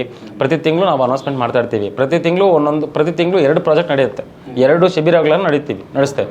ಸೊ ಅದರಲ್ಲಿ ಯಾರಿಗೆ ಇಂಟ್ರೆಸ್ಟ್ ಇದೆಯೋ ಅವ್ರು ಬರ್ಬೋದು. ಅದೇ ರೀತಿ ಈ ತಿಂಗಳು ಮುನೇಶ್ವರ ಶನೇಶ್ವರ ಒಂದು ವಿಶೇಷವಾಗಿ ಇಟ್ಕೊಂಡಿದ್ದೀವಿ. ವಿಶೇಷವಾಗಿ ಶ್ರೀರಂಗಪಟ್ಟಣದಲ್ಲಿ ಮಾಡ್ತಾ ಇದ್ದೀವಿ. 29 ತಾರೀಕು ಬೆಳಗ್ಗೆ 10 ಗಂಟೆಯಿಂದ ಸಂಜೆ 4 ಗಂಟೆವರೆಗೂ ಪಾಠ ಇರುತ್ತೆ. 2 ಅವರ್ ಬ್ರೇಕ್ ಕೊಡ್ತೀವಿ. ಮತ್ತೆ 6 ಗಂಟೆಯಿಂದ 9 ಗಂಟೆವರೆಗೂ ಪ್ರಾಕ್ಟಿಕಲ್ ಆಗಿ ತೋರಿಸ್ತೀವಿ. ಅದನ್ನು ಪ್ರಾಕ್ಟಿಕಲ್ ಆಗಿ ತೋರಿಸ್ತೀವಿ. ಅಂದರೆ ಉತ್ಸವ ವಿಗ್ರಹಗಳಿಗೆ ಪ್ರತಿಷ್ಠಾಪನೆಯನ್ನು ಮಾಡೋದು ಯಾವ ಥರ, ಉತ್ಸವ ವಿಗ್ರಹಗಳನ್ನು ಪ್ರಾಣವನ್ನು ಕೊಡೋದು ಯಾವ ಥರ, ಯಾವ ಚಕ್ರಗಳನ್ನು ಹಾಕಬೇಕು, ಮತ್ತು ದೇವಾಲಯ ದಿಗ್ಬಂಧನಗಳು ಯಾವ ಥರ ಮಾಡ್ತಾರೆ, ಶನೇಶ್ವರ ಮುನೇಶ್ವರನ ಆಕರ್ಷಣೆ ಮಾಡ್ಕೊಳ್ಳೋದು ಅಂತ ಇರುತ್ತೆ. ಇದು ಸರ್ ಸುಮಾರು ದೇವಸ್ಥಾನಗಳಿದಾವೆ, ಸೊ ಯಾಕೆ ನೀವು ಶನೇಶ್ವರ ಮುನೇಶ್ವರನ ಆಯ್ಕೆ ಮಾಡ್ಕೊಂಡ್ರಿ? ಇಲ್ಲ, ನಂದು ಪ್ರತಿ ತಿಂಗಳು ನಡೀತಾನೆ ಇರುತ್ತೆ. ಪ್ರತಿ ತಿಂಗಳು ಒಂದೊಂದು ಕ್ಲಾಸ್ ನಡೀತಾ. ಮೊನ್ನೆ ಲಾಸ್ಟ್ ಮಂತ್ ಚೌಡಿ ಪ್ರಯೋಗ ಮಾಡಿದ್ದೀವಿ, ಅದಕ್ಕೆ ಮುಂಚೆ ಅಂಜನ ಪ್ರಯೋಗ ಮಾಡಿದ್ದೀವಿ, ಅದಕ್ಕೆ ಮುಂಚೆ ಜನಾಕರ್ಷಣ ಪ್ರಯೋಗವನ್ನು ಮಾಡಿದ್ದೀವಿ, ಮತ್ತು ವರ್ಷ ಕ್ಲಾಸ್ ಪ್ರಯೋಗ ಮಾಡಿದ್ದೀವಿ. ಈ ಥರ ಇರುತ್ತೆ. ನಿಮ್ಮ ಸ್ಟೂಡೆಂಟ್ಸ್ ಸುಮಾರು ಜನ ಮಾತಾಡ್ತಿದ್ರು ಮೇಲೆ, ಖಂಡಿತ. ಸೊ ಹೇಳ್ತಿದ್ರು, ಇಲ್ಲ ಸರ್ ನಮ್ಗೆ ಇಲ್ಲಿ ಬಂದ ಮೇಲೆ ಕೆಲವೊಂದಿಷ್ಟು ಸಮಸ್ಯೆಗಳು 90% ಸಮಸ್ಯೆಗಳ ಬಗೆಹರಿದಿದೆ, ನಾವು ಬಂದು 2 months 3 months ಆಯ್ತು ಅಂತ ಹೇಳ್ತಿದ್ರು. ಸೊ ಇದ್ರ ಬಗ್ಗೆ ನಿಮ್ಮ ಅಭಿಪ್ರಾಯ ಏನು ಸರ್? ನಿಮ್ಮ ಸ್ಟೂಡೆಂಟೇ ಮಾತಾಡಿದಾಗ ಏನು ಅನ್ಸುತ್ತೆ? ಖಂಡಿತ ನಮ್ಗೆ ಒಂದು ಗುರುವಾಗಿ ನನಗೆ ಆಸೆ ಆಗೋದು ಅದೇ. ನನಗೆ ಇಲ್ಲಿ ಸುಭಾಷ್ ಆಚಾರ್ಯ ಹಂಗೆ ಹಿಂಗೆ ನಂಗೆ ಬೇಕಾಗಿಲ್ಲ. ಒಂದು ಗುರುವನಾಗಿ ನಂಗೆ ಕಳಿಸ್ಕೊಟ್ಟಾಗ ಅವರಿಂದ ಬಂದ ಒಂದು ಸಿಹಿಯಾದ ಒಂದು ಮಾತುಗಳೇ ನಮ್ಗೊಂಥರ ಸಂತೋಷ ಆಗುತ್ತೆ. ಅದು ಸಾಕು ನನಗೆ, ಇನ್ನೇನು ಬೇಕಾಗಿಲ್ಲ ನನಗೆ. ಅದೇ ಸಾಕು ನನಗೆ. ಒಂದು ಗುರುವಿನಿಂದ ಒಂದು ಬಂದ ಪದಗಳು ಅವ್ರಿಗೆ ಭಾಳ ಬಂಗಾರ ಆದಾಗ ನಮ್ಗೆ ಅದೇ ಸಾಕು. ಪ್ರತಿದಿನನೂ ಕೂಡ ಅಂದ್ರೆ ಅವತ್ತಿನ ದಿನ ಕೂಡ ಪ್ರತಿ ವಿದ್ಯಾರ್ಥಿಗಳು ನೀವು ಮೀಟ್ ಆಗ್ತೀರಾ, ಮಾತಾಡ್ತೀರಾ? ಖಂಡಿತ. ಪ್ರತಿ ಭಾನುವಾರ ಮೀಟ್ ಆಗ್ತೀನಿ, ಪ್ರತಿ ಭಾನುವಾರ ಇದಾಗುತ್ತೆ. ಸೊ ಈ ಥರ ಇರುತ್ತೆ. ಖಂಡಿತ ತಗೊತೀವಿ. ಇದ್ರಲ್ಲಿ ನಾನು ಬಹಿರಂಗವಾಗಿ ಹೇಳ್ತೇನೆ. ಯಾಕೆ ಅಂತಿದ್ದಾಗ, ನಾಳೆ ನಾನು ನಿನಗೆ ದುಡ್ಡು ತೊಗೊಂಡು ನಾನು ದುಡ್ಡು ತೊಗೊಂಡಿದ್ದೀನಪ್ಪ, ನಾನು ಸುಭಾಷ್ ಆಚಾರ್ಯ ಅವರ ಹತ್ರ, ಗುರುಗಳ ಹತ್ರ ದುಡ್ಡು ಕೊಟ್ಟಿದ್ದೀನಿ, ನಾನು ಈ ವಿದ್ಯೆ ಕಲಿಬೇಕು ಅಂತ ಒಂದು ಆಸಕ್ತಿ ಹುಟ್ಟುತ್ತೆ ನನಗೆ. ದುಡ್ಡು ತೊಗೊಂಡಿರ ನೀನು 1000 ಜನಕ್ಕೆ ಕಲಿಸ್ಬೋದು, 1000 ಜನರಿಗೆ ಜನಕ್ಕೆ ಅರ್ಥ ಆಗುತ್ತೆ. ಅದು ಒಂದು ಬೆಲೆ ಇಲ್ದಂಗೆ ಆಗುತ್ತೆ. ಹೌದು, ನಾನು ದುಡ್ಡು ತೊಗೊತೀನಿ, ಇಲ್ಲ ಅಂತ ಹೇಳ್ತಿಲ್ಲ. ಈಗ ಒಂದು ಎಕ್ಸಾಂಪಲ್, ನಾನು ಕಲ್ತ್ಕೊಡ್ರೋ ಒಂದು ಸಣ್ಣ ಒಂದು ಹಣ, ಒಂದು ಸಂಭಾವನೆ ಇರುತ್ತೆ. ಆ ವಿದ್ಯೆ ಅವರು ಎಷ್ಟು ಸಂಪಾದನೆ ಮಾಡ್ಬೋದು ಅರ್ಥ ಮಾಡ್ಕೊಳ್ಳಿ. ಅವರು ಕಲಿಸ್ಕೊಳ್ಳಿ, ಮಾಡ್ಕೊಳ್ಳಿ, ಆಯಿತಾ? ನೀನು ನನಗೆ ಕೊಡೋದು ಒಂದು ಸಂಭಾವನೆ ಆದಾಗ ನೀನು ಎಷ್ಟು ಸಂಪಾದನೆ ಮಾಡ್ಬೋದು ಒಂದು, ಅದು ನಿನ್ನ ಮೆಂಟಾಲಿಟಿ ಮೇಲೆ ಹೋಗುತ್ತೆ. ಆಯಿತಾ? ನೀವು ಮುಂದೆ ಕ್ಲಾಸ್ ಮಾಡಬೇಡಿ ಅಂತ ಹೇಳಲ್ಲ, ನೀವು ಮಾಡಬೇಡಿ ಅಂತ ಹೇಳಲ್ಲ, ನಿಮ್ಗೆ ಏನು ಬೇಕೋ ಮಾಡ್ಕೊಳ್ಳಿ. ನಾನು ಕಲಿಸೋದು ಒಂದೇ ದಿನನೇ ಕಲಿಸ್ತೇನೆ. ಆಯಿತಾ? ಸೊ ಮತ್ತು ದುಡ್ಡು ಜಾಸ್ತಿ ನೀವೇನ ಅಂದ್ಕೊಳ್ಳಿ, ನಾನು ಕಲಿಸ್ತೀನಿ. ಆಯಿತಾ? ನಾನು ಕಲಿಸೋದು ಇಷ್ಟೇ. ಖಂಡಿತ ನೋಡಿ, ಅವರು ಕೊಟ್ಟರು ಒಂದು ಸಂಭಾವನೆಗೆ ಯಾವುದೇ ರೀತಿ ಮೋಸ ಇರೋದಿಲ್ಲ. ನಾನು ವಿದ್ಯಾದಾನವನ್ನು ಮಾಡ್ತಾಯಿದ್ದೀನಿ. ಯಾಕಂದರೆ ನಾನು ಶ್ರೀರಂಗಪಟ್ಟಣದಲ್ಲಿ ಮಾಡಬೇಕು, ನಾನು ಬಾಡಿಗೆ ತೆಗಿಬೇಕು, ಅವ್ರಿಗೆ ಊಟ ಹಾಕ್ಸ್ಬೇಕು. ಆಯಿತಾ? ನನಗೆ ಕೆಲವೊಂದು ಸಾಮಗ್ರಿಗಳು ಬೇಕು, ನಾನು ಖರ್ಚು ಮಾಡಿ ಸುಮ್ಮನೆ ನಾನು ಮಾಡ್ಕೊಡೋಕ್ಕಾಗಲ್ಲ ಅಲ್ವಾ? ಈ ಥರ ಇರುತ್ತೆ. ಸೊ ಪ್ರತಿಯೊಂದು ನಾನು ಪ್ರಾಕ್ಟಿಕಲಾಗಿ ಮಾಡಿ ತೋರಿಸೋದು. ಆ ಪ್ರಾಕ್ಟಿಕಲ್ಗೆ ನನಗೆ ಆ ಸಾಮಗ್ರಿಗಳು ತೊಗೊಬೇಕು. ಸೊ ನನಗಿರುತ್ತೆ, ನಾನು ಆಫೀಸ್ ಮೇಂಟೆನೆನ್ಸ್ ಮಾಡಬೇಕು, ನನಗೂ ಎಲ್ಲ ಥರ ಇರುತ್ತೆ. ವಿದ್ಯಾದಾನ ಮಾಡ್ತಾ ಇದ್ದೀವಿ, ಫ್ರೀಯಾಗಿ ಮಾಡಿಕೊಡ್ತಿಲ್ಲ ಅಷ್ಟೇ. ಆಯಿತಾ, ಫ್ರೀಯಾಗಿ ಮಾಡಿಕೊಡಲ್ಲ, ಅದು ಓಪನ್ ಆಗಿ ಹೇಳ್ತೀವಿ. ಇದರಲ್ಲಿ ಯಾರು ಬೇಕಾದಂಗೆ ಅನ್ಬೋದು, ಆಯಿತಾ. ವಿದ್ಯಾದಾನ ಮಾಡ್ತೀವಿ ಯಾಕೆ ಅಂದರೆ ಬೆಲೆ ಇಲ್ಲದ ವಿದ್ಯೆ ಅಂತ, ಬೆಲೆ ಇರೋ ವಿದ್ಯೆ ಅಂತ ಹೇಳ್ತೀವಿ. ದುಡ್ಡು ತೊಗೊಂಡಿಲ್ಲ, ಯಾಕಂದರೆ ನಾನು ಇದಕ್ಕೆ ಮುಂಚೆ ಆನ್ಲೈನ್ 1000 ಜನಕ್ಕೆ ಹೇಳ್ಕೊಡ್ತಿದ್ದೆ, ದುಡ್ಡು ತೊಗೊಂಡಿರೋದು ಹೇಳ್ಕೊಡ್ತಿದ್ದೆ. ಅರ್ಧ ಗಂಟೆಗೆ ಬರೋದು, ಟಾಯ್ಲೆಟ್ಗೆ ಹೋಗೋದು, ಮತ್ತೆ ಹಂಗೆ ಕುತ್ಕೊಳೋದು, ಇವೆಲ್ಲ ನಡೀತಾ ಇತ್ತು. ಮಿಸ್ಯೂಸ್ ಮಾಡ್ಕೊಳೋದು. ನಾನು ಮಾಡಿರೋ ಪಾಠ ಬೇರೆ ಕಡೆ ಹೋಗಿ ಆಯ್ತು ಹಣವನ್ನು ಮಾಡ್ಕೊಂಡಿದ್ದವರು ಇದ್ದಾರೆ, ಆಯಿತಾ. ನನ್ನ ಬಗ್ಗೆ ಅಪಪ್ರಚಾರ ಮಾಡಿ ಹಣವನ್ನು ಮಾಡ್ಕೊಂಡಿರೋರು ಇದ್ದಾರೆ, ಮಾಡ್ಕೊತಾರೆ, ಜೊತೆಲಿದ್ದವ್ರೆ. ಇನ್ನು ನನ್ನ ಶಿಷ್ಯಂದ್ರೆ ಯಾವ ಲೆಕ್ಕ? ಅಂದ್ರೆ ಇದೊಂದು ಕಲ್ತ್ರೆ ಒಂಥರ ಸರ್ಕಾರಿ ನೌಕರಿ ಇದ್ದಂಗೆ. ಖಂಡಿತ ಖಂಡಿತ. ಈಗ ವಿದ್ಯೆ ಯಾರು ಕಲ್ತಾನ ಮಾಡ್ತಾರೆ, ಕಲ್ಸ್ಕೊಟ್ಟಿದ್ದು ವಿದ್ಯೆ.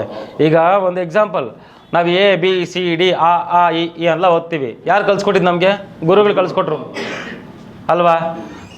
ಅದನ್ನೆಲ್ಲ ಕಿತ್ಕೊಂಡ್ರೆ ನಮ್ಮ ಹತ್ರ ಎಲ್ಲಿ ಬೇಕೋ ಹೇಳ್ತೀವಿ, ನಿದ್ದೆಯಲ್ಲೂ ಹೇಳ್ತೀವಿ. ಈ ವಿದ್ಯೆನೂ ಅಷ್ಟೇ. ಈಗ ನಾನು ಗೌರ್ಮೆಂಟ್ ಸ್ಕೂಲ್ಗೆ ಹೋಗಿರೋದು, ನೀವು ಪ್ರೈವೇಟ್ ಸ್ಕೂಲ್ಗೆ ಹೋಗಿರ್ತೀರಾ, ನೀವು ದುಡ್ಡು ಕೊಟ್ಟಿಲ್ವ ಪ್ರೈವೇಟ್ ಸ್ಕೂಲಲ್ಲಿ?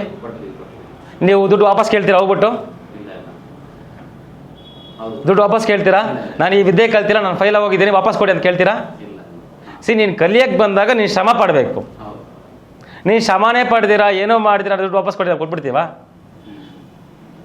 ನಾವು ಕೊಟ್ಟಿರೋ ಮಂತ್ರ ಉಚ್ಚಾರಣೆ ಮಾಡೋಕ್ಕೆ ಬರಲ್ಲ ವಾಪಸ್ ಕೇಳಿರೋರಿಗೆ. ಈ ಥರ ಜನಗಳಿದ್ದಾರೆ.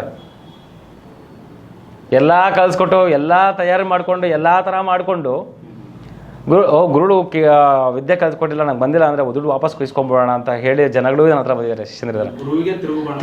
ಗುರು ಕೂಡ ತಿರುಗುಬಾಣ ಹಾಕಿರೋರು ಇದ್ದಾರೆ ಇಲ್ಲಿ. ಪ್ರಪಂಚ ಹಂಗಿದೆ, ಕಲಿಯುಗದಲ್ಲಿ ಹೆಂಗೆ ಬೇಕೋ ಟರ್ನ್ ಆಗಿಬಿಡ್ತಾರೆ ಜನಗಳು. ಸೊ ನನ್ನ ಒಂದಿದೆ, ನಾನು ಏನೇ ಮಾಡಿದ್ರು ನನ್ನ ಶತ್ರುಗಳಿಗೂ ಹೇಳ್ತಾ ಇದ್ದೀನಿ, ವಿದ್ಯೆ ಹೇಳ್ಕೊಡೋವನಿಗೆ ಏನು ಮಾಡಬೇಕೋ ಚೆನ್ನಾಗಿ ಗೊತ್ತಿರುತ್ತೆ, ಏನು ಮಾಡಬೇಕೋ ಚೆನ್ನಾಗಿ ಗೊತ್ತಿರುತ್ತೆ, ಯಾವ ಥರ ಮಾಡಬೇಕು ಅಂತ ಚೆನ್ನಾಗಿ ಗೊತ್ತಿರುತ್ತೆ. ನನ್ನ ಹತ್ರ ಅದು ಇದು ಅನ್ಕೋ, ವಿದ್ಯೆ ಕಲಿತೀನಿ ಅನ್ನೋ ಇಂಟೆನ್ಷನ್ ಇದ್ದರೆ ಮಾತ್ರ ಬನ್ನಿ. ಅಲ್ಲಿ ಸುಭಾಷ್ ಆಚಾರ್ಯ ಅವರು ಇನ್ನೊಂದೇನೋ ಮಾಡೋಣ, ಹಿಂಗೇನೋ ಮಾಡೋಣ, ಉದ್ಧಾರ ಆಗ್ತಿದ್ದಾರೆ, ಫೇಮಸ್ ಆಗ್ತದೆ ಅಂತ ಬಂದರೆ ನಾನು ನಿಮ್ಮನ್ನು ಫೇಮಸ್ ಮಾಡಬೇಕಾಗತ್ತೆ. ಮತ್ತೆ ಅಂದ್ರೆ ಅವ್ರಿಗೆ ಅಂದ್ರೆ ಒಂದು ಕೇಂದ್ರೀಕೃತವಾಗಿರ್ಬೇಕು, ಕಲಿಯಬೇಕು, ಹಠ ಇರಬೇಕು. ಅಂಥವ್ರಿದ್ರೆ ಬನ್ನಿ, ನಿಮ್ಮ ಮನಸ್ಸು ನಾನು ಕಲಿತೀನಿ, ಓಕೆ ನನಗೆ ಒಬ್ಬರು ಬರಲಿ ನಾನು ಹೇಳ್ಕೊಡ್ತೀನಿ, ಇಬ್ಬರು ಬರಲಿ ಹೇಳ್ಕೊಡ್ತೀನಿ, 50 ಜನ ಬರಲಿ ನಾನು ಇದೇ ಹೇಳ್ಕೊಡ್ತೀನಿ. 50 ಜನಕ್ಕೆ ಏನು ಹೇಳ್ಕೊಡ್ತೀನಿ, ನಿಂಗೂ ಅದೇ ಹೇಳ್ಕೊಡೋದು. ನೀನು ಸಪ್ರೇಟಾಗಿ ಇದು ಮಾಡೋಕ್ಕೆ ಹೋಗಲ್ಲ, ಆಯಿತಾ. ಗುರುದಕ್ಷಿಣೆ ಅಂತ ಕೊಟ್ಟಾಗ ಅದನ್ನು ಕೂಡ ವಾಪಸ್ ಕೇಳ್ತಿದ್ದಾರೆ ಜನಗಳು ಅಂತಂದಾಗ ಅವ್ರ ತಂದೆ ತಾಯಿನೂ ಹಂಗೆ ನೋಡಿರ್ತಾರೆ ಅಷ್ಟೇ. ನಡೀತಾ ಇದೆ ಪ್ರಪಂಚದಲ್ಲಿ ನಡೀತಾ ಇದೆ. ತಂದೆ ತಾಯಿ ಕೇಳ್ತಾನೆ ಏನು ಇಟ್ಟಿದೀಯಾ ಅಂತ, ತಂದೆ ತಾಯಿ ಮಗ ತಂದೆ ತಾಯಿ ಕೇಳ್ತಾನೆ ಏನು ಇಟ್ಟು ಸಾಕಿದೀಯಾ ಅಂತ ಮಗ ಕೇಳ್ತಾನೆ ತಂದೆ ತಾಯಿನ. ಅವನು ಏನು ನೋಡಿರ್ತಾನೆ, ಅವ್ರ ಅಪ್ಪ ತಂದೆ ಕಷ್ಟಪಟ್ಟಿರೋದು ಏನು ನೋಡಿರ್ತಾನೆ, ಮೂಟೆ ಓದ್ತಿರ್ತಾನೆ, ಇನ್ನೊಂದ್ರ ಉಗಿಸ್ಕೊಂಡಿರ್ತಾನೆ, ಎಲ್ಲ ಮಾಡಿ ಮಕ್ಕಳಿಗೆ ಊಟ ಹಾಕಿರ್ತಾನೆ. ಅವನು ದೊಡ್ಡವನಾದ ಮೇಲೆ ಏನಿಟ್ಟಿದೀಯಾ ಅಂತ ಕೇಳ್ತಾನೆ. ತಂದೆ ತಾಯಿ ಋಣ ತೀರಿಸ್ಕೊಳೋದಕ್ಕೆ, ಗುರು ಋಣ ತೀರಿಸ್ಕೊಳೋದಕ್ಕೆ ನಿನ್ನ ಜನ್ಮ ಸಾಲದು ಅಲ್ವಾ? ನನ್ನ ಜನ್ಮನೂ ನನ್ನ ಗುರುವು ನನಗೆ ವಿದ್ಯೆ ಕಲಿಸ್ಕೊಡೋಕ್ಕೆ, ನನ್ನ ಗುರುವು ಜೀವನ ಸಮೇತ ನಾನು ಋಣಪಡ ಇಡ್ತೀನಿ. ಅವರ ಒಂದು ಕೃತಜ್ಞತೆ ನಾನು ಎಲ್ಲಿಗೂ ಸಲ್ಲಕ್ಕಾಗಲ್ಲ. ನಾನು ಇವಾಗೂ ಹೇಳ್ತೀನಿ, ನೆಕ್ಸ್ಟು ಜನ್ಮ ಏನಿದ್ರೆ ನನ್ನ ಗುರುವಿಗೆ ನಾನು ದಾಸಿಯಾಗಿ ಅವ್ರ ನಾಯಿಯಾಗಿ ಇರ್ತೀನಿ ಅಂತ ನಾನು ಇವತ್ತಿಗೂ ಹೇಳ್ತೀನಿ. ಖಂಡಿತ ನನ್ನ ಗುರು ಮನೆ ಬಾಗಿಲ ಹತ್ರ ನನ್ನ ನಾಯಿ ಆಗಿದ್ರೆ ಹುಟ್ಟಬೇಕು ಅಂದ್ಕೊತೀನಿ. ಯಾಕಂದ್ರೆ ಈ ಜನ್ಮ ನಾನು ಅವರಿಂದ ಋಣ ತಿಂತಾ ಇದ್ದೀನಿ, ನನ್ನ ತಂದೆ ತಾಯಿಯಿಂದ ಋಣ ತಿಂತಾ ಇದ್ದೀನಿ ಅಲ್ವಾ? ಆ ನನ್ನ ಗುರುದ್ರೋಹ ನಾನು ಯಾವತ್ತೂ ಮಾಡೋಕ್ಕೋಗಲ್ಲ. ಗುರುದ್ರೋಹ ಇದೊಂದು ಪದ ಹೇಳಿದ್ರು, ಗುರುದ್ರೋಹ ಮಾಡಿದವರು ಅವ್ರು ಯಾವತ್ತಿಗೂ ಕೂಡ ಖಂಡಿತ ಆಗಲ್ಲ. ಇದು ಶಾಪ ಅಷ್ಟೇ. ಗುರುದ್ರೋಹ ಮಾಡಿದವ್ರು ಯಾವತ್ತಿಗೂ ಉದ್ಧಾರ. ಈ ಒಂದು ವಿಚಾರದಲ್ಲಿ ಅಲ್ಲ, ಎಲ್ಲ ವಿಚಾರದಲ್ಲೂ ಹೇಳ್ತಾ ಇದ್ದೀನಿ. ಈಗ ಒಂದು ಎಕ್ಸಾಂಪಲ್, ಒಬ್ಬ ಯಾರೋ ರಿಯಲ್ ಎಸ್ಟೇಟ್ ಹುಡುಗ ಕಲಿಸಿರ್ತಾನೆ, ಇದು ಹಿಂಗೆ ಅಂತ. ಅವನೇನು ಮಾಡ್ತಾನೆ, ಶಿಷ್ಯ ಇವನಿಂದನೇ ಬೆಂಚೂರಿ ಹಾಕಿರ್ತಾನೆ. ರಾಜಕೀಯದಲ್ಲಿ ಯಾರೋ ಬೆಳೆಸ್ಕೊಂಬಾಪ ಅಂತ ಒಬ್ಬ ರಾಜಕೀಯ ವ್ಯಕ್ತಿಗಳು ಹೇಳಿರ್ತಾರೆ, ಆ ಶಿಷ್ಯ ಇವ್ರಿಗೆ ಬೆಂಚೂರಿ ಹಾಕಿರ್ತಾನೆ. ಆಯ್ತಾ? ಉದಾಹರಣೆ ಬೇಜಾನಿದ್ದಾವೆ. ನಮ್ಮನೆಯಲ್ಲೇ ತಿಂದು ನಮಗೆ ಉಣ್ಕೊಂಡು ನಮಗೆ ಬೆಂಚೂರಿ ಹಾಕಿರೋ ಇರ್ತಾರೆ. ಗುರುವಿಗೆ ದ್ರೋಹ ಮಾಡಿದವನು, ಗುರುವಿಗೆ ಇದು ಮಾಡಿದವನು ಎಂದಿಗೂ ಉದ್ಧಾರ ಆಗೋದಿಲ್ಲ. ಸುಮಾರು ವಿಚಾರಗಳನ್ನು ತಿಳಿಸ್ಕೊಟ್ರಿ. ಈಗ ಕ್ಲಾಸಸ್ ನಡೆಸಿದ್ರೆ ಮತ್ತೆ ಯಾವ ಬ್ಯಾಚ್ ಸ್ಟಾರ್ಟ್ ಆಗುತ್ತಾ ಅಂತ? ಈಗ ಮುನೇಶ್ವರ ಶನೇಶ್ವರ ಬ್ಯಾಚ್ ಸ್ಟಾರ್ಟ್ ಆಗುತ್ತೆ ಮಾರ್ಚ್ 29ನೇ ತಾರೀಕು ಶ್ರೀರಂಗಪಟ್ಟಣದಲ್ಲಿ ಸ್ಟಾರ್ಟ್ ಆಗುತ್ತೆ. ನಮ್ಮ ಹೋರಾಟಕ್ಕೆ ಒಂದು ಒಳ್ಳೆ ಇನ್ಫಾರ್ಮೇಶನ್ ಹಂಚ್ಕೊಂಡ್ರಿ. ಧನ್ಯವಾದಗಳು. ಎಲ್ಲ ಆಗುವಗಳನ್ನು ಹಂಚ್ಕೊಂಡ್ರಿ. Thank you. Thank you. ಚೆನ್ನಾಗಿ ಮಾಡ್ತಿದ್ದಾರೆ ಕ್ಲಾಸಸ್ಸು, ತುಂಬ ಇಂಪ್ರೂವ್ಮೆಂಟ್ ಇದೆ ಮತ್ತು ತುಂಬ ಜನಕ್ಕೆ ಉಪಯೋಗ ಆಗ್ತಿದೆ. ಮತ್ತು ಅವ್ರು ಹೇಳಿದ ತಕ್ಕನಂಗೆ ನಡ್ಕೋತಾರೆ. ಅಂದರೆ ಬಂದು ಫಸ್ಟು ಕನ್ಸಲ್ಟೇಷನ್ ಕೇಳಿರ್ತೀವಲ್ಲ, ಅಕಸ್ಮಾತ್ ಅವ್ರು ಮಾಡಿದ ಪ್ರಯೋಗ ಏನಾದರೂ ಪ್ರತಿಫಲ ಕೊಡಲಿಲ್ಲ, ಅವ್ರು ಹೇಳಿದ ಟೈಮ್ ಬೀಯಿಂಗ್ ಆಗಲಿಲ್ಲ ಅಂದರೆ ಮತ್ತೆ ಫ್ರೀ ಆಫ್ ಕಾಸ್ಟು ಮತ್ತೆ ರಿನ್ಯೂವಲ್ ಮಾಡಿಕೊಡ್ತಾರೆ. ಅವ್ರು ಹೇಳಿದ ತಕ್ಕನಂಗೆ ನಡ್ಕೋತಾ ಇದ್ದಾರೆ. ಖಂಡಿತ ಯೂಸ್ಫುಲ್ ಆಗುತ್ತೆ ಸರ್. ಆ್ಯಕ್ಚುಲಿ ತುಂಬ ಜನ ಹೇಳಬೇಕಂದ್ರೆ ದುಡ್ಡು ಇಸ್ಕೊಂಡು ಮೋಸ ಮಾಡೋರಿದ್ದಾರೆ, ಮತ್ತು ದುಡ್ಡು ಇಸ್ಕೊಂಡು ಯಾವುದೇ ರೀತಿ ಉಪಯೋಗ ತಿಳಿದಿರೋ ಥರ, ಅಂದರೆ ನಾವು ಎಷ್ಟೇ ಸರಿ ಏನೇ ಕೇಳಿದ್ರು ಪ್ರತಿಯೊಂದೂ ತುಂಬ ಏನಂತಾರೆ ವರ್ತಫುಲ್ ಅಲ್ಲ ಆ ಥರ ಕೆಲಸಗಳು ಕೂಡ ಮಾಡಿಕೊಡ್ತಿದ್ದಾರೆ. ಸರಿನಾ? ಕೆಲವರು ಏನೇ ಗೊತ್ತಿಲ್ದಿದ್ದವರು ಸಹ ಈ ರೀತಿ ಮಾಡ್ತಿದ್ದಾರೆ. ತುಂಬ ಜನ ಮೋಸ ಹೋಗ್ತಿದ್ದಾರೆ. ಈ ಕ್ಲಾಸ್ ಮಾಡ್ತಾ ಇರೋದ್ರಿಂದ ಅದರದ್ದು ತುಂಬ ಇಂಪ್ರೂವ್ಮೆಂಟ್ ಕಾಣಿಸ್ತಿದೆ, ಮತ್ತು ಗೊತ್ತಾಗ್ತಿದೆ ಜನಗಳಿಗೆ ಯಾವ್ದು ಸುಳ್ಳು, ಯಾವ್ದು ಮೋಸ, ಯಾವ್ದು ಇದು ಅಂತ ಗೊತ್ತಾಗ್ತಿದೆ. ನನಗೆ ಗೊತ್ತಿರೋ ಪ್ರಕಾರ ನನಗೆ ಆ್ಯಕ್ಚುಲಿ 80% ಓಕೆ ಅನಿಸ್ತದೆ. 80%, 20% ಅಂದರೆ ನಾನು ಕ್ಲಾಸ್ ಅಟೆಂಡ್ ಮಾಡ್ತಿದ್ದೀನಲ್ಲ, ನಾನು ಮಾಡ್ಕೊಂಡಾಗ 100% ಅಂತ ನಾನು ಹೇಳ್ಬೋದು. ಬಟ್ ನನ್ನ ಸಿಸ್ಟರ್ನ ಕರ್ಕೊಬಂದಿದ್ದೀನಿ, ಅದಕ್ಕೆ ತಕ್ಕನಂಗೆ ನಾನು ಹೇಳ್ತೀನಿ 80% ಓಕೆ ಅನ್ನಿಸ್ತಿದೆ. ನೋ ಖಂಡಿತ ಇದೆ ಸರ್, ಖಂಡಿತ ಇದೆ. ಅದು ಆ್ಯಕ್ಚುಲಿ ನಾವು ಏನಂತೀವಿ, ಕೆಲವೊಂದು ಯಾವುದೇ ರೀತಿ ವಸ್ತು ಆಗಲಿ ಅದನ್ನು ನಮ್ಮಲ್ಲಿ ನಾವು ಪ್ರಯೋಗಿಸ್ಕೊಂಡಾಗೆ ಅದು ಒಪಿನಿಯನ್ ಆಗಲಿ, ಒಂದು ತತ್ವ ಆಗಲಿ ನಾವು ತಿಳ್ಕೊಳ್ಳೋಕೆ ಸಾಧ್ಯ. ಬೇರೆಯವರು ಹೇಳಿರೋದ್ರಿಂದ ಕೇಳಿರೋದ್ರಿಂದ ಯಾವ ರೀತಿ ಉಪಯೋಗ ಆಗೋದಿಲ್ಲ. ನಾವು ಅದನ್ನು ಮಾಡಿ ನೋಡಿದಾಗೆ ನಮಗೆ ಎಕ್ಸ್ಪೀರಿಯನ್ಸ್ ಅನ್ನೋದು ಆಗೋದು. ಸುಮಾರು ಜನ ಇದೇ ಥರ ಸಮಸ್ಯೆಯಲ್ಲಿ ಇರ್ತಾರೆ ಮೇಡಮ್, ಇಲ್ಲಿ ಬಂದ್ರೆ ಅವ್ರಿಗೆ ಸೊಲ್ಯೂಷನ್ ಸಿಗುತ್ತೆ ಅಂತ? ಖಂಡಿತ 100% ಸಿಗುತ್ತೆ ಸರ್, 100% ಸಿಗುತ್ತೆ.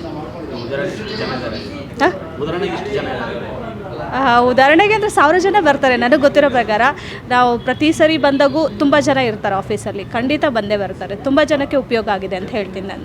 ಗುರುಗಳ ಬಗ್ಗೆ ಹೇಳಿದ್ರೆ ಏನು ಇಷ್ಟಪಡ್ತಾರೆ? ಗುರುಗಳ ಬಗ್ಗೆ ಹೇಳೋದಾದರೆ ಸ್ಟ್ರೈಟ್ ಫಾರ್ವರ್ಡು, ತುಂಬ ಚೆನ್ನಾಗಿ ಹೇಳ್ಕೊಡ್ತಾರೆ. ಸರಿನಾ? ಹೇಳಿದ ಮಾತಿನಂತೆ ತಕ್ಕನಂತೆ ನಡ್ಕೋತಾರೆ. ಅವ್ರು ಯಾವತ್ತೂ ಮಾತು ತಪ್ಪಿಲ್ಲ. ನಮಗೇನೇ ಒಂದು ಭಾಷೆ ಕೊಡ್ತಾರೋ ಆ ಭಾಷೆಗೆ ತಕ್ಕನಂಗೆ ನಡ್ಕೋತಾರೆ ಸರ್. ಈ ಕ್ಲಾಸ್ ಬಗ್ಗೆ ಹೇಳೋಕ್ಕೆ ನಂಗೆ ಸಿಕ್ಕಿರೋದು ಈ ಅವಕಾಶ ತುಂಬ ಪುಣ್ಯ ಮಾಡಿದೆ. ನಮ್ಮೊಬ್ಬರಿಗೆ ಅಂತಲ್ಲ, ಇಲ್ಲಿ ಬಂದಿರೋ ಸಾಧಕರಿಗೆಲ್ಲ ಇದು ಸಾಮಾನ್ಯವಾಗಿ ಯಾರಿಗೂ ಸಿಗಲ್ಲ. ಈ ವಿದ್ಯೆ ಕಲಿಬೇಕು ಅಂದರೆ ಒಬ್ಬರು ಗುರು ಹತ್ರ ಅಷ್ಟು ಸುಲಭವಾಗಿ ಸಿಗಲ್ಲ. ಅದರಲ್ಲಿ ವಿದ್ಯೆ ಯಾರೂ ಹೇಳ್ಕೊಡಲ್ಲ. ನಾನು ಒಬ್ಬಳು ಕ್ಲಾಸ್ ಟೀಚರ್ ಆಗಿದ್ದೀನಿ, ಮಕ್ಳಿಗೆ ಹೇಳ್ಕೊಡೋದೇ ಸಮಸ್ಯೆ. ಇದು ಪ್ರತಿಯೊಂದು ಜೀವನಕ್ಕೂ ಅನುಭವಿಸೋಂಥ ವಿದ್ಯೆ ಹೇಳ್ಕೊಡ್ತಾ ಇದ್ದಾರೆ. ಫಸ್ಟ್ ಆಫ್ ಆಲ್ ನಮ್ಮ ಜೀವನದಲ್ಲಿ ಬೇಕಾದಷ್ಟು ನೋವು ಪಟ್ಟಿರ್ತೀವಿ. ಯಾರು ಹೇಳಲ್ಲ, ಬನ್ನಿ ಅಮ್ಮ 10,000, 20,000, 50,000 ತಗೊಬನ್ನಿ, ನಾನು ಪರಿಹಾರ ಮಾಡಿಕೊಡ್ತೀನಿ ಅಂತಾರೆ ಹೊರ್ತು, ವಿದ್ಯೆ ಹೇಳ್ತೀನಿ ನೀವೇ ಪ್ರಯೋಗ ಮಾಡಿ, ನೀವು 4 ಜನಕ್ಕೆ ಒಳ್ಳೇದು ಮಾಡಿ ಅಂತ ಹೇಳೋದು ಫಸ್ಟ್ ಆಫ್ ಆಲ್ ನಮ್ಮ ಗುರುಗಳು. ಸುಭಾಷಾಚಾರ್ಯ ಗುರುಗಳಿಗೆ ಎಷ್ಟು ಹೇಳಿದ್ರು ಥ್ಯಾಂಕ್ಸು, ಹೃದಯಪೂರ್ವಕವಾಗಿ ಹೇಳ್ತಾ ಇದ್ದೀನಿ. ಈ ಥರ ಗುರುಗಳು ಯಾರಿಗೂ ಸಿಗಲ್ಲ. ಇವ್ರ ಮೇಲೆ ಇಲ್ಲದೆ ಇರೋ ಅಪಚಾರ ಮಾಡಲಬಾರ್ದು. ಪಾಪ ಎಲ್ಲ ಎಷ್ಟು ಸಾವಿರಾರು ಗಟ್ಟಲೆ ಇದ್ದಾರೆ. ನಮ್ಮ ಜೀವನ ಸರಿ ಹೋಗುತ್ತೆ ಅಂತ 100% ಒಳ್ಳೆಯದಾಗಿದೆ. ನಾನು ಬಂದು ಎಷ್ಟು 4 ಆಗಿದೆ. ನನ್ನ ಮನೇಲಿ ನೆಮ್ಮದಿನೇ ಇರಲಿಲ್ಲ. ಎಷ್ಟು ನೆಮ್ಮದಿಯಾಗಿದ್ದೀನಿ ಅಂದರೆ ಯಾವ ಟೆನ್ಷನ್ನು ಬರ್ತಾಯಿಲ್ಲ. ನನ್ನ ಹಿಂದೆ ಒಂದು ಶಕ್ತಿ ಇದೆ, ನಮ್ಮ ಗುರುಗಳಿದ್ದಾರೆ, ಅವ್ರ ಹತ್ರ ವಿದ್ಯೆ ಕಲ್ತಿದ್ದೀನಿ. ನಾನು 4 ಜನಕ್ಕೆ ಒಳ್ಳೇದು ಮಾಡ್ಬೋದು. ಒಬ್ರಿಗೆ ಹೇಳಿದೆ, ಒಳ್ಳೇದಾಯಿತು. ಬರೀ 1 ತಿಂಗಳಲ್ಲಿ ಒಂದು ಹೆಲ್ಪ್ ಏನೋ ಮಾಡಿದೆ, ಒಳ್ಳೆಯದಾಗಿದೆ. ಅವ್ರು ನನ್ನ ಕಾಲು ಕಟ್ಕೊಳಕ್ಕೆ ಬರ್ತಾಯಿದ್ದಾರೆ. ಅದು ಓಪನ್ನಾಗಿ ಹೇಳಲ್ಲ. ಶಕ್ತಿ ಇದೆ, ಫುಲ್ ಪವರ್ ಶಕ್ತಿ ಇದೆ. ನಾನು ಇನ್ನೂ ನೆಕ್ಸ್ಟು ಹೇಳ್ಬೇಕಾದ ವಿಷಯ ಇದೆ, ನೆಕ್ಸ್ಟ್ ಹೇಳ್ತೀನಿ. ನಿಜವಾಗ್ಲೂ ನನ್ನ ಭಾಗ್ಯ, ನಮ್ಮೆಲ್ಲರ ಭಾಗ್ಯ. ಈ ಬ್ಯಾಚಿಗೆ ಸೇರಿರೋರು ಪುಣ್ಯ ಮಾಡಿದ್ದಾರೆ. ನಾನು ಏನು ಹೇಳಬೇಕು ಅಂದರೆ ಹೇಳೋಕ್ಕಾಗ್ತಾಯಿಲ್ಲ ಗುರುಗಳೇ. ನಿಜವಾಗ್ಲೂ ಈ ಥರ ಗುರು ಯಾರಿಗೂ ಸಿಕ್ಕಲ್ಲ. ವಿದ್ಯೆ ಕೇಳ್ತಾ ಇದ್ದಾರೆ, ಅದು ಉಪಯೋಗಿಸ್ಕೋಬೇಕು ನಾವು. ಚಿಲ್ಲಿ ವಿಚಾರಗಳು ಆಡಬಾರ್ದು. ವಿದ್ಯೆ ಅವ್ರು ಏನು ಹೇಳಿ, ಒಳ್ಳೇದು ಹೇಳಿ ಕೆಟ್ಟದ್ದು ಹೇಳಿ, ನಮ್ಗೆ ಅನುಭವ ಆಗೈತಲ್ಲ, ಅದರಲ್ಲಿಕ್ಕೆ ಬೇರೆ ವಿಚಾರ. ಇಷ್ಟು ಹೇಳೋಕ್ಕೆ ಇಷ್ಟಪಡ್ತೀನಿ. ಇನ್ನೂ ಇದೆ, ಹೇಳೋಕ್ಕೆ ಮಾತು ಬರ್ತಾ ಇಲ್ಲ ಗುರುಗಳೇ. ನಮ್ಮ ಗುರುಗಳ ಬಗ್ಗೆ ಹೇಳಬೇಕು ಅಂದರೆ ಯಾವ ಜನ್ಮ ಪುಣ್ಯನೋ ನನಗೆ ಸಿಕ್ಕಿರೋದು. ಬಟ್ ಗುರುಗಳ ಹತ್ರ ವಿದ್ಯೆ ಕಲಿಯೋಕ್ಕೆ ಅಂತ ಬಂದಿದ್ದೀನಿ. ಬಟ್ ನಾನು ಒಂದೆರಡು ಕ್ಲಾಸ್ ಅಟೆಂಡ್ ಮಾಡಿದ್ದೀನಿ ಆಲ್ರೆಡಿ. ಅದನ್ನು ಪ್ರಯೋಗ ಮಾಡಿದ್ದೀನಿ. ಅದು 100% ಸಕ್ಸಸ್ ಅಂತೂ ಕೊಡ್ತಾ ಇದೆ. ನಿಮಗೆ ಯಾರಿಗೆ ಅವ್ರ ಮೇಲೆ ಡೌಟ್ ಇದೆಯೋ ಅವ್ರ ಹತ್ರ ಹೋಗಬೇಡಿ, ನನ್ನ ಹತ್ರನೇ ಬನ್ನಿ, ನಾನೇ ಪರಿಹಾರ ಮಾಡಿ ತೋರಿಸ್ತೀನಿ. ಯಾವ ರೀತಿ ಕೆಲಸ ಮಾಡುತ್ತೆ ಅನ್ನೋದು ನನ್ನ ಮುಂದೆ ನಾನೇ ತೋರಿಸ್ತೀನಿ. ಅದನ್ನು ಅವ್ರವ್ರಿಗೂ ಹೋಗೋದೇ ಬೇಡ ಅಲ್ವಾ. ಅದೇನೇನೋ ಆಗಿರಲಿ ನಾನೇ ಕ್ಲಿಯರ್ ಮಾಡಿಕೊಡ್ತೀನಿ. ಅಷ್ಟು ಪವರ್ ಆಗಿದೆ ಅಂತ ನಾನು ಒಪ್ಕೊತಾ ಇದ್ದೀನಿ. ನನ್ನ ಅನಿಸಿಕೆಯಲ್ಲಿದೆ, ನಾನು ಮಾಡಿಕೊಟ್ಟಿದ್ದೀನಿ ಕೆಲವ್ರಿಗೆ, ಅದು ಆಗಿದೆ, 100% ಕೆಲಸ ಆಗಿದೆ. ನೀವು ಬನ್ನಿ, ಬೇಕಿದ್ರೆ ಡೌಟ್ ಇದ್ದರೆ ನಿಮಗೂ ಮಾಡಿಕೊಡ್ತೀನಿ. ಅಷ್ಟು ಗ್ಯಾರಂಟಿ ನಾನು ಕೊಡ್ತೀನಿ. 100% ತಂತ್ರದಲ್ಲಿ ಶಕ್ತಿ ಇದೆ. ಬಟ್ ಅದನ್ನು ಶ್ರದ್ಧಾ ಭಕ್ತಿಯಿಂದ ಮಾಡದೇ ಇರೋರು ಕೆಲವರು ಅಪಪ್ರಚಾರ ಮಾಡ್ತಾ ಇದ್ದಾರೆ ಹೊರತು ಮಾಡಬೇಕು. ಯಾವ ರೀತಿ ಇದೆ ಅಂತ ಮಾಡಬೇಕು, ಅದನ್ನು ಶ್ರದ್ಧೆಯಿಂದ ಮಾಡಿ ನೋಡಬೇಕು. ಇಲ್ಲಾಂದರೆ ಹತ್ತು ಥರ ಕ್ವಶನ್ ಕೇಳಿದ್ರು ಅವ್ರು ಆನ್ಸರ್ ಹೇಳ್ತಿದ್ದಾರೆ ನಮ್ಮ ಗುರುಗಳು. ಅದ್ರ ಬಗ್ಗೆ ಬೇರೆ ಮಾತಿಲ್ಲ. ಬಟ್ ಅರ್ಧ ರಾತ್ರಿಯಲ್ಲಿ ಫೋನ್ ಮಾಡಿದ್ರು ನಮಗೇನೇ ಪ್ರಾಬ್ಲಮ್ ಆದರೂ ಅವರು ರೆಸ್ಪಾನ್ಸ್ ಮಾಡ್ತಾ ಇದ್ದಾರೆ. ನಾವು ಅದನ್ನು ಪ್ರಯೋಗ ಮಾಡ್ತಾ ಇದ್ದೀವಿ. ಬಟ್ ನಮ್ಮ ಕೈಯಲ್ಲಿ ಆಗಿಲ್ಲ ಅಂದರೆ ಅವ್ರ ಹತ್ರ ಬಂದರೆ ಅವ್ರು ಪ್ರಯೋಗ ಮಾಡಿ ಕೊಡ್ತಾ ಇದ್ದಾರೆ ನಮಗೆ. ಅದಂತೂ ಸತ್ಯ. ಗುರುಗಳ ಬಗ್ಗೆ ಹೇಳಿದ್ರೆ ಏನು ಹೇಳ್ತಾರೆ? ಅವರು ಕೆಲವರು ವಿದ್ಯೆ ಹೇಳ್ಕೊಡ್ಬೇಕು ಅಂದರೆ ಎಲ್ಲೆಲ್ಲೋ ಹೋಗಿ ಹುಡುಕ್ತಾ ಇದ್ದಾರೆ. ಹಿಮಾಲಯ ಪರ್ವತ ಅಲ್ಲಿ ಇಲ್ಲಿ ಅಂತೆಲ್ಲ ಹುಡುಕ್ತಾ ಇದ್ದಾರೆ. ಎಲ್ಲೋದ್ರೂ ಮೋಸ ಮಾಡೋರು ಇರ್ತಾರೆ. ಅಟ್ಲೀಸ್ಟ್ ಹೆಣ್ಮಕ್ಳಿಗಂತೂ ತುಂಬ ಮೋಸ ಮಾಡೋರು ಇದ್ದಾರೆ, ಹೇಳ್ಕೊಡ್ತೀವಿ ವಿದ್ಯೆ ಅಂದ್ಬಿಟ್ಟು. ಅದರಲ್ಲಿ ಇವರು ಎಲ್ಲ ರೀತಿಯಲ್ಲಿ ಕುಂಡ್ರಿಸಿ ಯಾವಾಗ ಇದೇ ರೀತಿಯಲ್ಲಿ ಮಾಡಬೇಕಮ್ಮ, ಹಿಂಗೆ ಹಂಗೆ ಅಂತ ಹೇಳ್ಬಿಟ್ಟು ಡೀಟೇಲಾಗಿ ಹೇಳಿ, ನಮಗೆ ತಿಳಿ ಹೇಳಿ, ಬುದ್ಧಿ ಹೇಳಿ, ಎಲ್ಲ ರೀತಿಯಲ್ಲಿ ಕಲಿಸ್ತಾ ಇದ್ದಾರೆ ಅಷ್ಟೇ.